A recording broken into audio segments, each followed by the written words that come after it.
Ninth class में भी बिल्कुल वैसे ही पैराग्राफ आएंगे जिस तरीके से आपको हिंदी के पेपर में देखने को मिलते हैं। तो हमारा फ्रांसीसी क्रांति का टॉपिक चल रहा था यहाँ पर, तो अब हम इसको आगे सॉल्व करते हैं। पहले हमें पैराग्राफ पढ़ना है।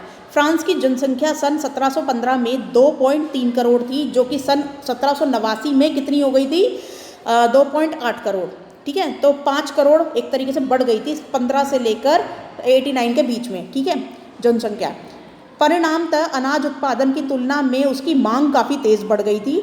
अधिकांश लोगों के मुख्य खाद्य पाव रोटी की कीमत बहुत तेज़ी से वृद्धि हो गई थी। देखो बेटा, ये जितने भी यूरोपियन कंट्रीज़ हैं वहाँ पे रोटी नहीं चलती है, वहाँ पे पाव चलता है। पाव मतलब ब्रेड। ठीक है, उसे पाव रोटी बोलते हैं हिंदी में, ब्रेड को। तो अधिकतर कामगार जो थे वो कारखानों में मजदूरी करते थे और उनकी मजदूरी मालिक तय करते थे, लेकिन मजदूरी महंगाई की दर से नहीं बढ़ रही थी। अर्थात उनको जो सैलरी मिल रही थी, जितनी महंगाई होती है तो उतनी सैलरी भी तो बढ़ानी चाहिए, लेकिन वो जो मिल मालिक थे वो नहीं बढ़ाते थे सैलरी। फलस्वरूप अमीर गरीब की खाई चौड़ी होती गई। स्थितियां तब और बदतर हो जाती जब सूखे या ओले के प्रकोप से पैदावार गिर जाती, यानी कि जो खेती थी वो नष्ट हो जाती थी सूखे के कारण या फिर ओले ज़्यादा पड़ने के कारण।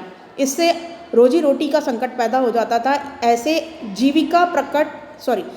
जीविका संकट प्राचीन राजतंत्र के दौरान फ्रांस में काफ़ी आम थे, यानी कि आमतौर पर इस तरीके के जीविका संकट पड़ता रहता था बार बार।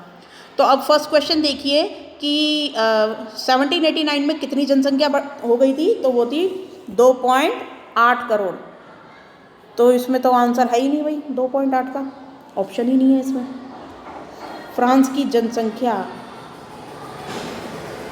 1789 में ये हो गई थी भाई, इसमें ऑप्शन नहीं दे रखा भाई। अब मैं क्या करूं? एक्चुअली ये 2.3 की जगह यहाँ पे ये 2.5 की जगह 8 होना चाहिए था। आपका बी वाला ऑप्शन होगा। इसको है ना, आप ठीक करके लिख लेना बेटा। ठीक है, 2.8 लिख लेना 5 को बना के। ठीक है, अच्छा। उस समय फ्रांस के लोगों का मुख्य खाद्य क्या था?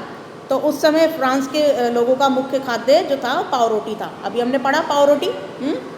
नेक्स्ट है, कारखानों में मजदूरी कौन तय करता था? तो ऑब्वियस सी बात है, मालिक तय करेगा, मालिक का कारखाना है तो सी वाला आंसर हो जाएगा। अमीर गरीब की खाई क्यों बढ़ती गई? मजदूरी कम थी, महंगाई कम थी, महंगाई तो बहुत ज़्यादा थी, सूखा नहीं पड़ता था या कीमतें कम थी। तो कुल मिला के मजदूरी कम थी, इसलिए अमीर गरीब की खाई बढ़ती गई, क्योंकि उनको सैलरी कम मिलती थी, मजदूरी कम थी इसलिए। ठीक है, फिफ्थ है, उस समय फ्रांस में जीविका संकट क्या था? तो उस समय फ्रांस में जीविका संकट था मजदूरी में वृद्धि, महंगाई की दर में कमी, रोजी रोटी का संकट और उत्पादन में वृद्धि। तो इसमें फिफ्थ वाला रोजी रोटी का संकट होगा। ये देखो यहाँ पे लिखा भी हुआ है, इससे रोजी रोटी का संकट पैदा हो गया था। तो फिफ्थ का आंसर हो जाएगा आपका ये वाला, रोजी रोटी का संकट। ठीक है, बी वाला आंसर हो जाएगा। तो बी वाला गोला आप फिलअप कर लोगे, ये वाला। ठीक है, तो आज की वर्कशीट में इतना ही था। एक बार मैं फिर से दिखा देती हूँ सारे आंसर्स आपको ढंग से।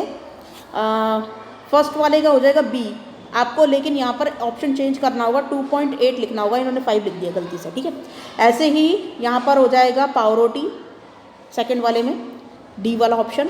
और इसमें कारखानों की मजदूरी कौन तय करता था? मालिक तय करते थे, सी वाला ऑप्शन हो जाएगा, सी फिलअप कर लेना। ठीक है, अच्छा। नेक्स्ट है, अमीर गरीब की खाई क्यों बढ़ती गई? मजदूरी कम थी इसके कारण। ठीक है, महंगाई कम थी, कीमतें मजदूरी कम थी, तो ए वाला ऑप्शन हो जाएगा इसमें।